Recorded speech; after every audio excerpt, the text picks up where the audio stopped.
come in and support the program that you have put on the table. Because at the end of the day, it was a two-pronged decision. You either execute your own enhanced economic program by yourself, or you do it with the fund. And in the end, the president made that decision, and we've started putting in place if I understand you, there were different views expressed. As expected, yeah. But it was the president's decision. Yes, supported by cabinet. So in the as end, a collective. Yes, so in the end, when the president calls the shot, cabinet has an opportunity to disagree with him, or to affirm the position and the arguments that he has, summed up. And in the end, president makes decision, cabinet supports that decision. So you notice that the statement conveyed all three. The president has decided, has authorized the finance minister, cabinet has supported that decision. We move. The Herald reports today that the vice president was not in favor and is not being part of the sensitive economic decisions being taken. We know the vice president by convention is the head of the economic management team. And in fact, when IMF teams come into the country, they will typically meet a vice president as well. Yeah. So is this correct? It's a collective decision. People may express different views before or during, but in the end, when that decision is made, I have not heard anybody extricate himself from it and say that I am not part of this.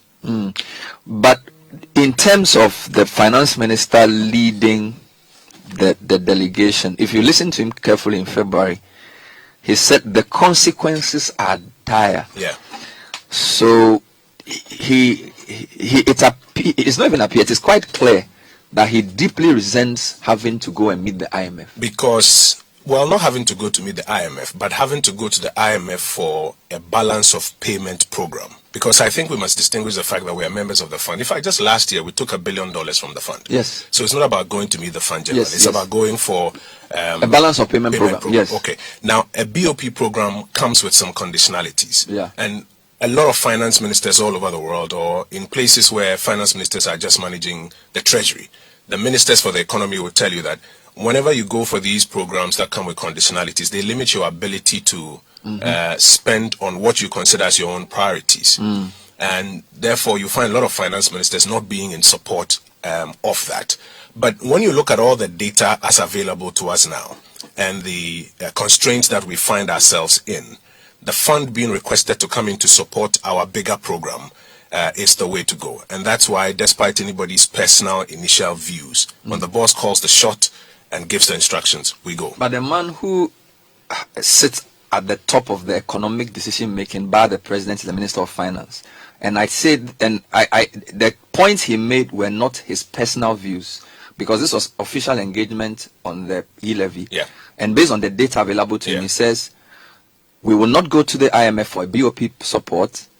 The consequences are dire. We have the capacity. Yeah. We are proud people. We can do it ourselves. Yeah. Based on all the information available to him. Yeah. And as late as a week to this announcement, this was still the position. Yeah. So three things.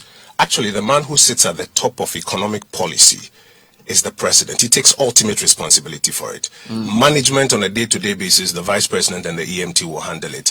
Fiscal policy, in particular, income, expenditure, debt management sits with the finance minister. Secondly, the finance minister went on to say in Tamale that, and all that you said is true. Then he says, if only we can speak that one language and burden share. What have been the facts in our effort to get that one language and burden sharing? The facts are that the domestic program that he rolled out in 2021, which was aimed at ensuring that we are able to do this on our own, that domestic program has suffered a number of challenges. And as you look at the challenges that the domestic program has suffered, and you look at the pressures that are continuously building, the man who takes the ultimate responsibilities of the view that, listen, we cannot wait. You need to start talking to the fund. Let's open a window so that with this broad program that you've put out there, even if your domestic resources are gradually ramping up and they are not there yet, we're not caught wanting by the time some of our obligations are due. But in respect of the balance of payment program being pitched as an alternative to the e-levy, again, the question was asked because that was the impression we had, which I think is correct, because apart from the minister, other senior, the GRA board chairman, Professor Ade, also said, why go to the IMF for peanuts when you have e-levy that you can raise a lot of money? That's correct. So now that we have decided to go for a BOP with the IMF, does that mean that the e-levy gets off the table? Off the table? So two things. Whenever you introduce a revenue measure, it takes a while for it to hit its optimal level. More so with the e-levy, where right from day one, you acknowledge that you have loopholes that need to be plugged from about the 1st of July. I think that was a clear announcement that was made right from the very beginning. So you were not expecting that it was going to ramp up everything that was due in the shortest possible time. Number two, e-levy has been heavily bastardized right from the very beginning. So a lot of people are finding ways of also evading it. You put all of those together, and though on paper you are confident that this is a good instrument, like Professor Adai said, to mobilize the domestic resources, you put all of that together. And the reality is that you are not, in these first 2 months, getting as much as you desire. You're going to have to give it room to get to optimal level. You're going to have to plug some of the loopholes which the GRA has started working on so that you can get the full value of what you are looking for. But you cannot wait that until you have that done, you are closing all other windows, because there are pressures and expectations that are building. We have obligations down the line, and we need to prepare for it. Treasury managers will tell you that if you are, let's say, due to retire a bond or retire a payment on a particular day, you don't wait for that day before you start mobilizing resources to go pay. You start building the necessary buffers and reserves so that by the time it's due, you're able to pay. We have a lot of external debt obligations which have escalated because of the depreciation of the cedi. Some of them are in large single bullets, and you cannot say that while you are waiting for e-levy to hit optimal, you won't take any other options available. By the way, at the same time, the international capital markets option, which is part of our program, is working. We've currently put $1 billion before Parliament to approve and accept, so that we're able to build up those reserves, those buffers, so that we are not found wanting by the time some of our obligations are due. But 2 points there. Yeah. So the fact that tax policy takes a while to get to optimal level is known to everybody. True. Which is why it was either misguided or irresponsible to pitch the e-levy against the IMF. Because the point you just made is not a new discovery. We all know that when you come up with a tax policy, it will take a while for it to get to optimal. We've done only two or 3 months. So to go around the country telling people that if you pay e-levy, you won't go to IMF, and try and appeal to our pride as a people, and then come back and say, well, we didn't get what we said we'll get from e-levy, therefore we are going to IMF, either questions the judgment of the person or his honesty. So go back. Why did those may I say town hall meetings even become escalated at a point? Because 4 months after this theory was supposed to come into practice, it was still hanging because of some of the scenarios that were happening in Parliament. You remember that in this country, you put fiscal policy and economic policy and monetary policy before Parliament by November, and you would expect it to be passed by November, December. Why? So that it can begin to pick up and hit optimal levels by the time you are getting to the end of first quarter, etc. E-levy was a scenario in which you put it before Parliament in November. It took about 4 months down the line for it to be passed, and then for you to now get the, because it's now been passed and you are sure it's going to happen, for you to now start putting in place the systems, and then you still had the loopholes that you projected that you will fix by the 1st of July. So it's been the exception, not the norm. Number two, even after it was passed, and it is gradually making its way up the ladder, the window available to us, which would have ordinarily ensured that we don't find ourselves here, literally has been closed, if not just limited. And I'm talking about the capital markets window, which would have given you an opportunity to have some liquidity and ensure, therefore, that you will still be able to rely on your domestic, strategy, has been closed. And it's been closed for 2 reasons. One, we've been downgraded. 2, the kind of obstruction we are facing when it comes to getting fiscal policy passed or tax policy or revenue policy through is unprecedented. Even today, the $1 billion part of the domestic program, which we put in the budget, put before Parliament, got approval for, that is before Parliament today. We are being told that it will not be approved. If that is not approved, even your domestic answers, you forget about IMF, even your domestic answers to on your own go to the capital market and raise $1 billion to show up currency, avoid further depreciation of the cedi, meet your international obligations, is significantly hampered. And so these are the challenges, for which reason the president hears everybody and says, yeah, I've heard you. It's not about your honesty or dishonesty. I've heard you, but I want you to open that window. You yourself, on the point of view, said that you yourself did that equivalence. So just to point out to listeners that it was not only Professor Ade and co, it was actually you yourself said that if we pay e-levy, we won't go for IMF. So I wanted to play something you said on a different radio station. Please this do. is on Asempa FM. Please do. And this it was a while back.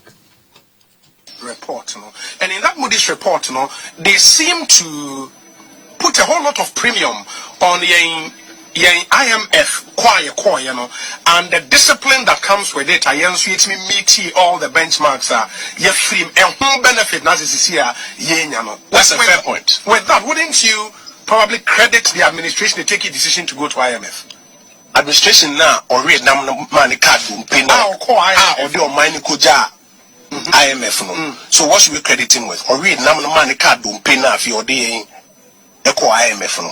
Well, that is what Moody's. But why do you have to in the first place? Who bury na money card pay now? If you are okay, but me na card don't pay me don't call IMF into clap for me for taking you to the IMF. That's ridiculous. That's ridiculous. So that was Asempa FM, and for those of you that understand, he basically was. What's the name of the guy?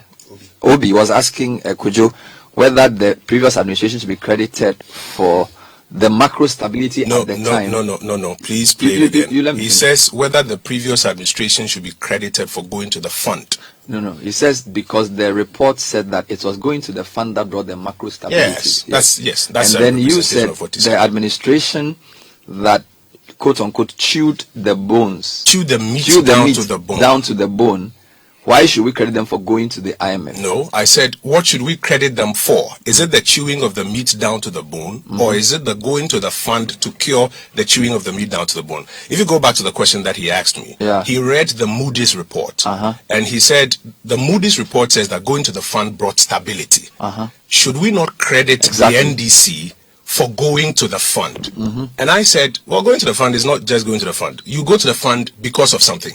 The NDC went to the fund because, in their own words, they chewed the meat down to the bone. Those were the words of President Mahama at the time. These are not my words. That he or we? Well, you can play back his words. That he said he chewed the bone? He did. You can play back his words. He said that the meat has been chewed down to the bones. Those are not my words. Those are his. So now when you have... This is President Mahama. I'm saying that are you quoting properly? Let's stick to what we have. No. We are going back to exactly that audio. He says that the meat has been chewed down to the bone. Okay. And that as a result, they have to go to the fund for support. And so when you come back and you say that the NDC should be credited for going to the fund for support, I say, what should they be credited for? Is it the chewing the meat down to the bone, or the going to the fund for support to cure your own chewing of the meat down to the bone? And that it will be ridiculous for anybody to, on his own, chew the meat down to the bone, go to the fund for support, and say he should be applauded. So are you for going to suggesting the that fund? President Mahama was self-incriminating when he said, we chew the meat to the bone and therefore had to go to IMF? I think he was self-incriminating when he said that his administration's economic management program, or let me say their fiscal policy and monetary policy, had led to a chewing of the meat down to the bone, and therefore they had gone to the fund and asked for support. And that is my answer to that question. But I don't think that's a fair comment or fair response, because... Well, as for fairness and unfairness, you're allowed to have that... The implication of what you said... You're allowed to have that... The implication... You're allowed to have that view. The implication of what most... Okay, at least my understanding of when I listened to the audio was that you're basically saying, if you mismanage the economy to which chew the meat to the bones, you will end up with the IMF. No, please. That is not... No, I'm saying that's the impression I got from that statement. That's what many people get as well. No, that's your impression. I also say to you that that's an unfair categorization of it. The understanding of it is that if you mismanage the economy and go for a bailout and ask that you be credited for the stability that comes from the bailout, you oughtn't, let me use your own expression, you oughtn't get that credit. Now, bring that fast forward into where we are now. Why have we gone for a bailout? We have not gone for a bailout. Because you mismanaged the economy? No, we have not gone for a bailout because we've mismanaged the economy. We have gone for a bailout but because... Kojo, you have. No, because all the data indicators from your debt to GDP levels, your inflation rate, your deficit rate are worse than they were during Mahama's time. So what induced them? That's the question we have to ask. So let me give you an answer. We are going for an IMF program because the twin crisis, first of COVID and now of Ukraine have imposed an unprecedented demand on our fiscal and monetary policies to respond. But it comes at a time when the buffers that we had built between 2017 and 2019 have been eroded by the very first crisis. Look at the performance of the Ghanaian economy between 2017 and 2019. The Ghanaian economy still had its own peculiar challenges. Nobody can run away from that. But the Ghanaian economy was performing comparatively better year on year between 2017 and 2019 until we were hit in 2020. And when we were hit first in 2020, that's when you saw the first set of major, may I say, macro distortions happening. That's when you saw the rate of debt accumulation going back up. That's when you saw debt to GDP ratio, which you just mentioned, going back up. That's when you began to see our debt build up in such a significant manner. Prior to that, yes, debt was building up, but was not building up at the same rate at which you saw in 2020. In 2021, as we started the exercise of recovery, we were hopeful that by the time we were ending that year and commencing a 2022 rebuild, using our own domestic resource mobilization strategies, better managing our debt, trying to rationalize our expenses, we could contain the situation. This domestic strategy is what I'm submitting to you this morning, has been challenged. And as a result of this challenge, the president looks at the total picture and says, so you seriously want Ghanaians to believe that the only reason we are going to the IMF is because of COVID-19? No, that's a primary reason. We're going through a conversation. COVID-19 was a global crisis. Yes, it was, and that is why. Let me a second. I have in front of me data for Cote d'Ivoire compared to Ghana, because Cote d'Ivoire has been a very good example you've used. Indeed, Dr. Bawumia used Cote d'Ivoire in a recent speech where he said the NDC administration blames Cote d'Ivoire as if the global economic challenges affected only Ghana. Check out Cote d'Ivoire's growth. Look at the time series. The only effect on COVID was minus 1.8 in July 2020. Now, I'll show you the same thing for Ghana. Can I respond to Cote d'Ivoire? Hold on. I'll show you the same thing for Ghana. Look at Ghana. 2 quarters of negative growth. Yeah. Now let's do inflation. Our inflation, average inflation, Cote d'Ivoire's inflation is less than 10%. Yeah. Our inflation is near 30%. Now we can use deficit, even within the period of the same data. All the even deficits, growth rates on every measure, they do far better than us. Because the Cote d'Ivoire, and I'm using them because we are similar economies. We are both cocoa exporting. Even we have gold, they don't. Yeah. We have more oil than they do. So they are very comparable economies. Yeah. Well, but what is the GDP of Cote d'Ivoire? What is the reserve position of Cote d'Ivoire? Today, I'm sure you're aware that Cote d'Ivoire has applied for an IMF program. You're aware? We know over 40 countries have applied for IMF program. Actually, about 100 countries have applied for it. Cote d'Ivoire that you are citing as an example, with all of these numbers you are talking about, why have they applied? But there are different IMF programs. Well, and the basis for applying for the IMF program is so it's not about applying for IMF program. No.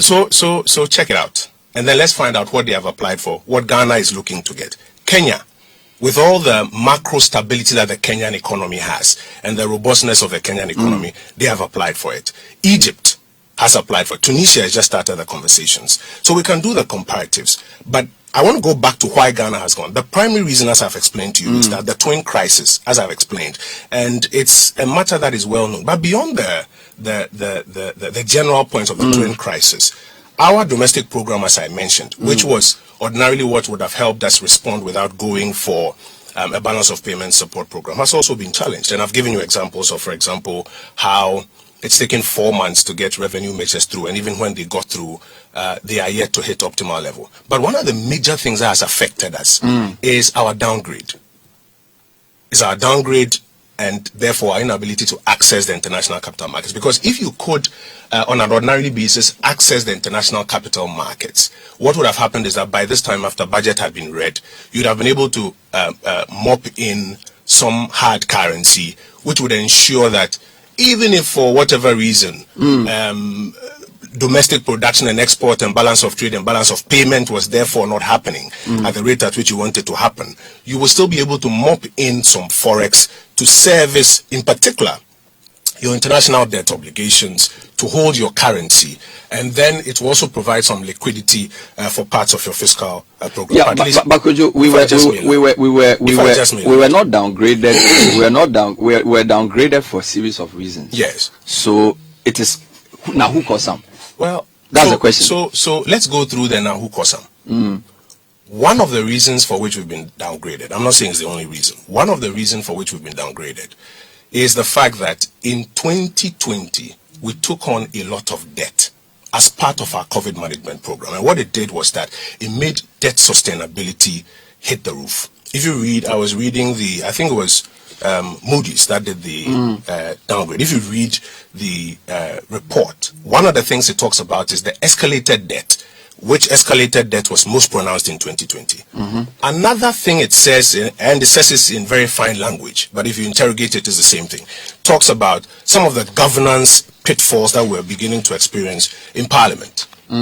If you speak to the international investors, they'll tell you that those fights in Parliament, that kind of posture that demonstrates our inability to get economic policy through will not give confidence to any investor to put money in the Ghanaian economy. So there are things that we do that we think, it's just politicking, but they all have an effect on it. Today, for example, as I'm saying, we have $1 billion at the doorsteps of Parliament, even in the midst of all of this, which we honestly, in all humility, believe we have to mop into the central treasury so that our cedi doesn't depreciate any further. We have reserves to meet our international obligations. We are facing the same kind of obstruction. Now, when that happens, and you are therefore not able to mop in the forex that you require, the president would have to take the responsible decision of what do I do to ensure that the situation does not degenerate. And that's the situation that the president has had to take. This is the CITI Breakfast Show. It's 8:36. We apologize we can't bring you your money. My guest Kojo Oppong Nkrumah. Well, this is your money. Okay, that's a good one. This is your money. So your money essentially manage your economy in a way that would not lead you into trouble. There are lots of contentious issues, and we don't have all day. But I still want to push back on some of the points you made. That's fine. Because we've checked West Africa data statistics, and our fiscal situation is much worse than a lot of our comparator countries. That is true. You said that we had to borrow a lot during COVID. That is correct, but the level of Ghana's debt accumulation is higher than the emerging market average. In fact, when we go to the IMF website and check the level, by the projected debt to GDP is going to be 83%, which is much higher than almost all comparator countries. Now, a lot of Ghanaians will say, so if you borrowed so much even within COVID, what have we used the money for? For which reason some of the other indicators like inflation, people's incomes and things have not improved? Because if you've borrowed that much, then Ghanaians should be saying, okay, no problem. You decided to borrow a lot during COVID to help us. How come as we speak this morning, we have a higher fuel price? The cedi to the dollar rate is near to 8 cedis. Inflation is close to 30%. So a country that borrows so much within a COVID period, citizens are still reeling. And they compare, again, during the demonstration, they compared, for example, fuel prices in the comparator countries, Burkina Faso, Togo, Nigeria, right? So how do you explain to Ghanaians that this is not mismanagement? You have to give me some latitude to deal with this. First, you've said that our fiscal situation is worse than that of many of the comparator countries. And you are right. And that's exactly what we have been saying. One of the first things you want to look at is a comparison of revenue mobilization in all of these countries that you are looking for. Ghana has one of the lowest tax to GDP ratios in the West African sub-region. If we are comparing the ability of other governments to respond to some of the challenges you've spoken about, inflation, fuel pricing, etc., their ability to respond is primarily through their fiscal program. So you have countries in which, through their fiscal program, they can lend a helping hand. We live in a country where tax to GDP ratio is what? Somewhere around 12% thereabout.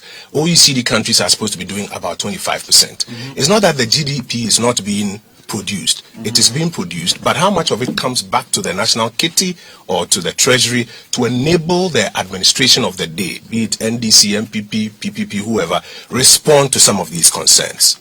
Two, if you take something like inflation, the inflation that we're experiencing currently is a pass-through of about three things. One, deregulation policy, which is therefore ensuring that the crude oil prices on the world market are literally translating into what you are seeing on the Ghanaian market. Last week, Monday, when we started the engagements, we met market women, we met transport operators. And they started off by arguing that, listen, if I go to Nkrumah, Burkina Faso and buy tomatoes, and it costs me X to transport it, Y to load it, Z to unload it, I've got to pass all of that on because it's a deregulated market I'm running. The fuel operators say if fuel price was $74 per barrel in December last year, and it is $133 per barrel at the end of, I think, March or April or so, literally doubled, they will also have to pass it through. Unless, the first point you raised, the fiscal situation is such that a government can dip into it and provide some reliefs. You were talking this morning about the fact that while we were all expecting prices to perhaps come down a little bit from this weekend into this week, they've actually gone up. When I checked from the National Petroleum Authority, they say the three margins that were suspended, the only one that has been brought back is the UPPF margin. What is the UPPF margin? It's the Unified Petroleum Pricing Fund margin. What is that fund? That fund is the fund that ensures that when somebody buys fuel in Buipe, the price is not different from if he buys it at Tema, because the transporters may add their own prices to it if you don't have a way of having a fund that pays them. In the 3 months that it was suspended, every month we lost 40 million. 40 million Ghana cedis. Multiply by 3, that's about what? About 120? About 120 million. And so when the 3 month comes to an end, unless it is reviewed, MP is working with its instructions. So fuel pricing on the Ghanaian market is gone up because of the type of deregulated policy you are operating. You want to check some of the other countries you are raising as comparatives. What is the policy they are operating? So not just a question of what is their fiscal framework that allows them to intervene, but also what is the policy that they are operating. Hold on with that point. Which is why Ghanaians are legitimately unhappy, because you are running a deregulated system. It means at the end of the day, we pay. Okay. You, according to Finance Minister, got about 18 billion during the COVID period, from whether it's for the IMF's 1 billion or whatever amount. You raised about 18 billion cedis to support COVID. You are passing through fuel prices to us. You are not increasing our salaries. Inflation is eating away our salaries. So, and my point, my pushback to you is that this is clearly your fault. No, you raised 3 issues first. Fiscal situation, then you talked about fuel, then you talked about 30% inflation. Yeah. I want to land on the 30% and then I'll come to this new question you have added to it. The 30% inflation, check what the Ghana Statistical Service is saying is causing it. It is primarily the effect of this fuel pricing matter that we have spoken about, which is now affecting transportation prices, which is affecting everything. Which your policy has caused.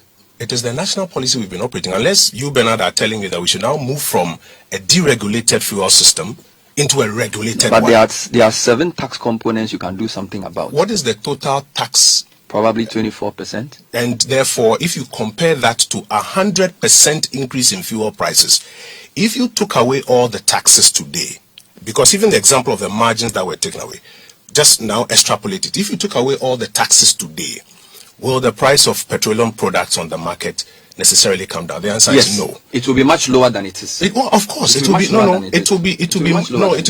than it is. Yes. But it will be higher than when it was at 74%. Yes, but people now that is the benefit. If 24% my answer. If 24% of the tax build-up is, I'm just making a point. If 24% I know, but let me respond to the question you have asked. No, because you are putting something to me. No, but let me respond to the question you have asked. Let me respond to the question you have asked. It's a cost-benefit analysis.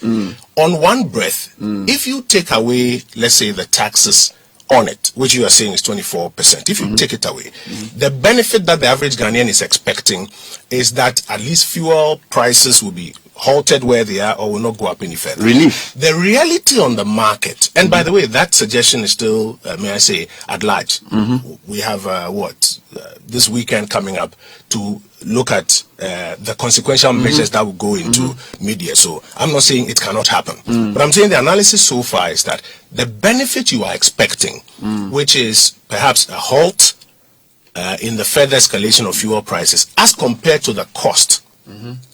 What is the cost if you take away these taxes, already today you are in a scenario where the little that is coming into the treasury is not able to meet the expenditure commitments that as a country we have. Last night I was talking to national service persons, some of who are saying that our allowances have delayed. I was talking to teachers who were raising issues with some of their compensation, etc. Even this one that the fiscal framework is struggling to contain is what you get from all of these taxes, etc. on it. If you do further cuts in these taxes, the argument so far has been that it would significantly limit your ability to deliver on the little that you are struggling to deliver on. So it's a cost and benefit matter here. One of the things we need to focus on significantly, which I think very often we run away from, is going back to improve domestic resource mobilization. Because Bernard, even this IMF BOP thing that you are going for, even if it's concessional, in the end you need domestic resources to go and pay it back. Kojo, let's talk about the fiscal issue. So you are talking about we don't pay enough taxes. Really depends on what kind of tax. Yes, our direct taxes are lower than average. Ghana's indirect taxes are very high and very, very comparable to all peers. That's point number one. Point number two, the kind of tax you push talks about your mindset toward the economy. You have not put in place the infrastructure to collect property tax, as an example. You have not passed the tax exemptions bill into law, which a lot of people feel wastes a lot of money for us. Property tax is a progressive tax. Yep. You've been in power for 5 years. So if you come around and tell me don't mobilize enough tax revenue, and yet you have done precious little about property tax, you haven't passed the tax exemption bill, you've been in 2 parliaments, that cannot be the fault of the ordinary Ghanaian. Then you talk about spending. This sounds like a very may not be related. But what signal do you send to Ghanaians if you make payments for building a cathedral? Possibly outside budget, because we haven't seen the details of the line items in the budget within a period of difficult economic times. Yeah. How do you expect Ghanaians to come and understand it when you say you are making a trade-off between them paying tax versus the like getting revenue to develop and fuel prices and all of that? Your decisions seem to have worsened the plight of the Ghanaian. So let me speak to the issue of tax exemptions. The tax exemptions bill has now been worked on by Finance Committee. We're expecting the plenary to work on it and to pass it. But some truth must be spoken about the tax exemption bill. When, as a country, traditionally your domestic resource mobilization is low, and consequently, you still have to do some projects. So let's say you go to African Development Bank and ask for $200 million to do a Pokwasi interchange. And on top of that $200 million you have borrowed, you say you want to take taxes on it, then your cost of borrowing is going to go up higher. So when you then give an exemption on the taxes on the project for which you have borrowed, somebody can look at it and say, oh, that's tax exemption, you've lost X amount of money. But actually, it's a plus and minus. It's the value is the same. The devil is in the detail. If you did not give that tax exemption, the cost of the project and consequently the cost of the loan will be higher, and your debt servicing obligations, etc. But it is being worked on. It's past committee stage. We're expecting the plenary to work on it. Property taxes, for example, we found out that, listen, you need to have a more, technology-supported approach. That is what is now being rolled out in collaboration with the Ghana Revenue Authority. It's been 5 years. I agree with anybody. No, I mean, I agree. We could have done better on, for example, putting property tax mechanisms in place earlier. But I think we should not run away from the fact that the revenue mobilization conversation in this country is one that we have all been shying away from. I'm not saying necessarily more taxes, but the compliance to the already existent, for example, direct taxes. It has taken us quite a while to now get national ID done, so that you now sync it with your tax database and begin to realize who is in the Ghanaian economy, who is making money, who is not paying taxes, and who you can then engage to be able to bring some more taxes to the table. And I think no matter what we do, it is part of the conversation that we need to confront head on, because if we don't, we'll run away in circles for a very long time. You had 18 billion. I'm still on fiscal. You had 18 billion for COVID. Yeah. For the past 7 years, we haven't increased the amount we pay for LEAP.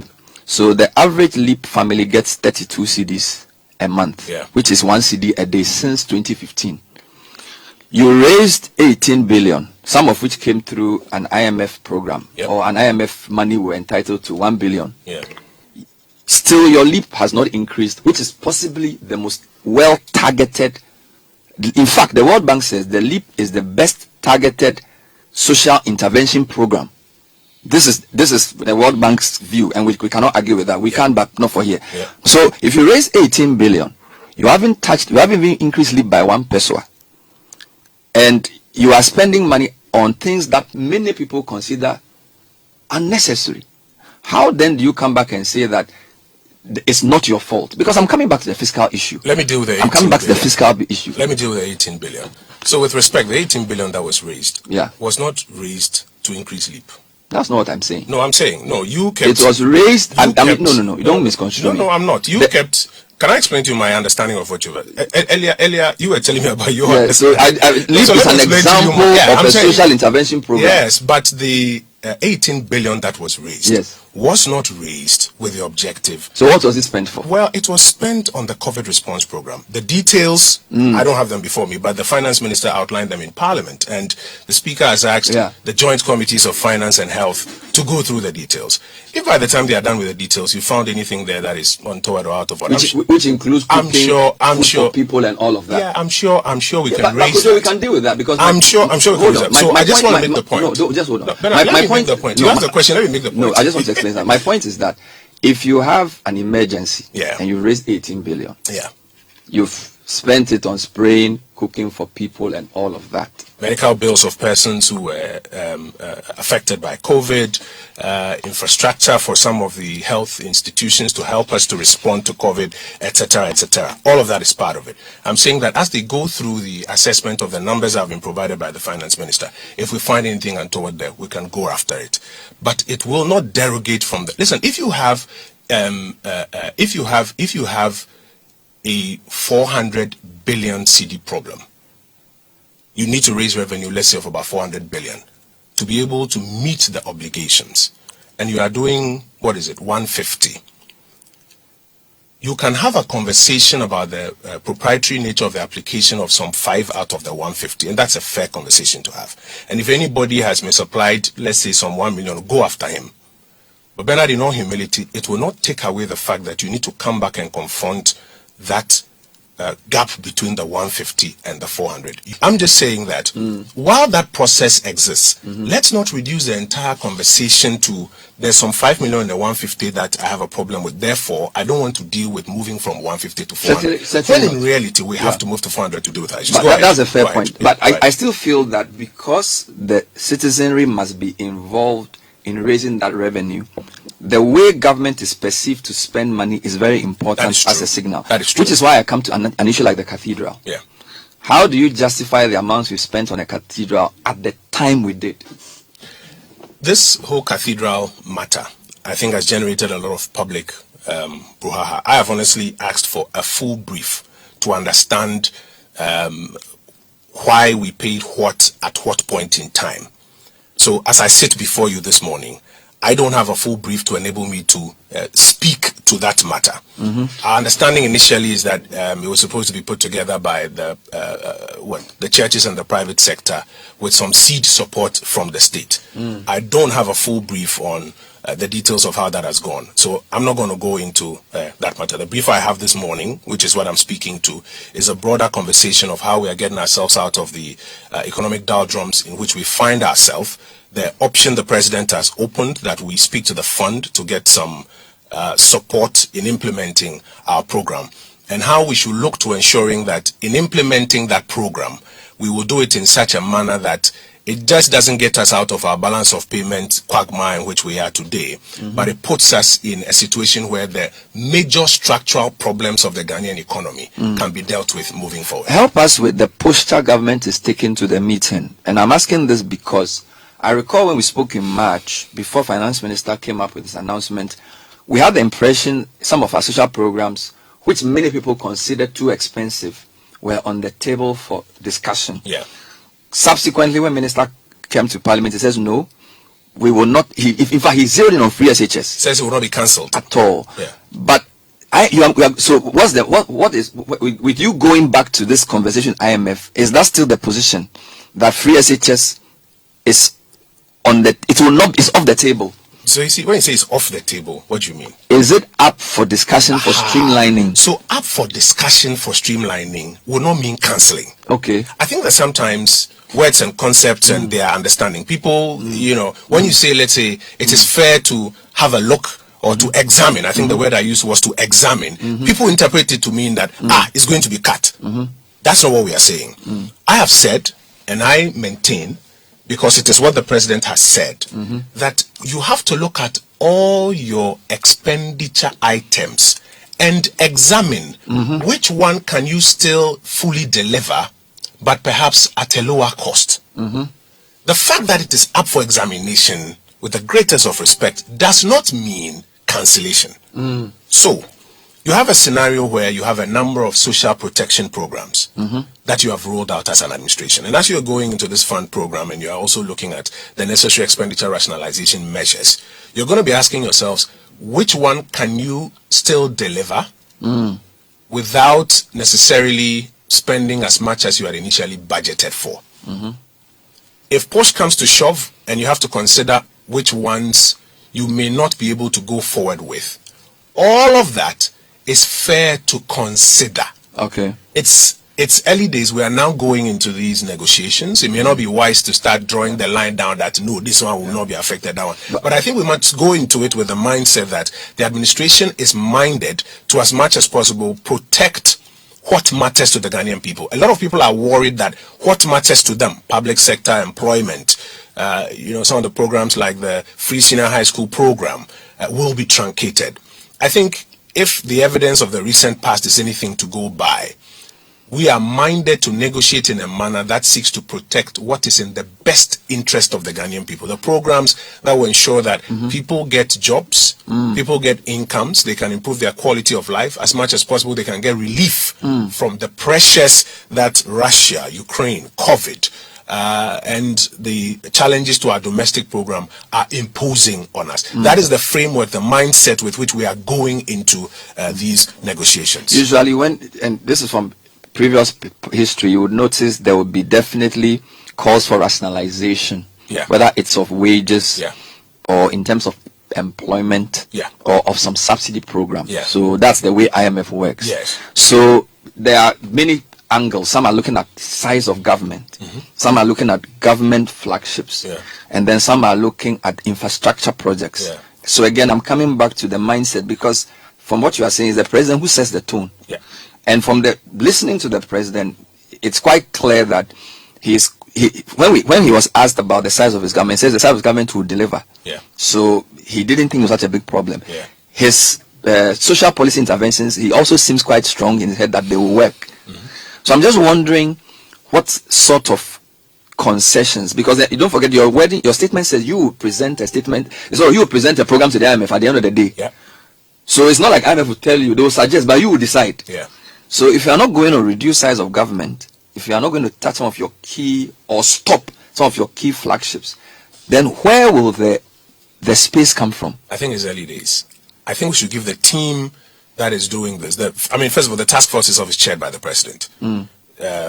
His fiscal policy manager and his team are bringing the necessary proposals to the table. The president has set the framework, similar to the words that you have described, that there are things that must be protected, but we do understand that there will need to be some rationalization measures. So it's a balancing act between the two. How do you ensure that the most important things are protected while at the same time ensuring that that rationalization takes place? It's a balancing act in the middle. Let's give the team the opportunity to do the work, bring it to the president, let him have an opportunity to sign off on all. In fact, the first part of the engagement with the IMF is to look at the data to determine which kind of program will work for Ghana. Because like we mentioned, the IMF has several programs. So as they are coming to town from about Wednesday, what we're going to do is to share all the data and then come to a certain understanding. Is it an ECF we are going for? Is it a standby facility? What is it? By that time, when we are done on that one and we begin to negotiate the details, President will also have signed off on the details of what sort of balancing act we want to achieve. And we can have that conversation. Let me just end with a lot of people are asking me about dealing with the realities of the situation in front of us. The realities of the situation in front of us are that we have a twin crisis that has exacerbated our domestic challenges. The domestic program, which should have enabled us to deal with it, has had its own challenges. The president has instructed his team to open a window and start engagement with the fund.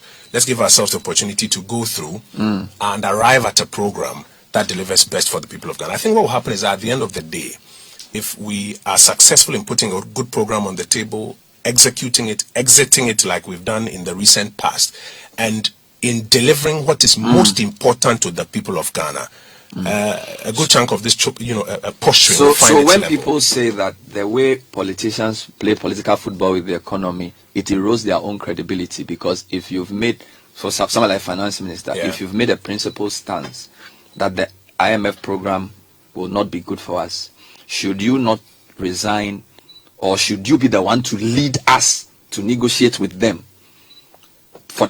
based on a question of principle? Is that not legitimate? I think it's a fair question to ask. The answer I have provided already, that the minister responsible for fiscal policy, the minister responsible for finance, has expressed a view supported by the government's view, that it is better to use domestic measures to deal with some of these challenges than to find yourself in a situation where you need external help of this nature. Unfortunately, the domestic measures have been challenged. At the time they have been challenged, there's a twin global crisis that is biting hard. Any president who feels the pain of his people would explore what options work best. And this is the window that the president has asked us to open and engage and ensure that we're able to find the necessary resources to deal with the short-term problem, but also at the same time deal with the bigger economic problem. But is there not a fear in government that the position of the finance minister weakens us before IMF? Because if you have...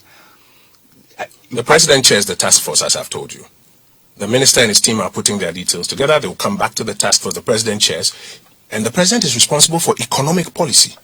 I think sometimes we think that the finance minister is responsible for the economy. The finance minister actually is responsible for fiscal policy. The Bank of Ghana is responsible for monetary policy. Real sector development, broader economic policy sits with the president. He has an economic management team under him that will be doing the day-to-day management. The president is the engagements that we'll have with the fund. The president is the one who spoke to the fund managing director on the phone. But what we know about these engagements and the details are that they would typically work with the vice president and the finance minister. So typically for all these programs, for the details, it's the finance minister and the vice president. Based on the framework and the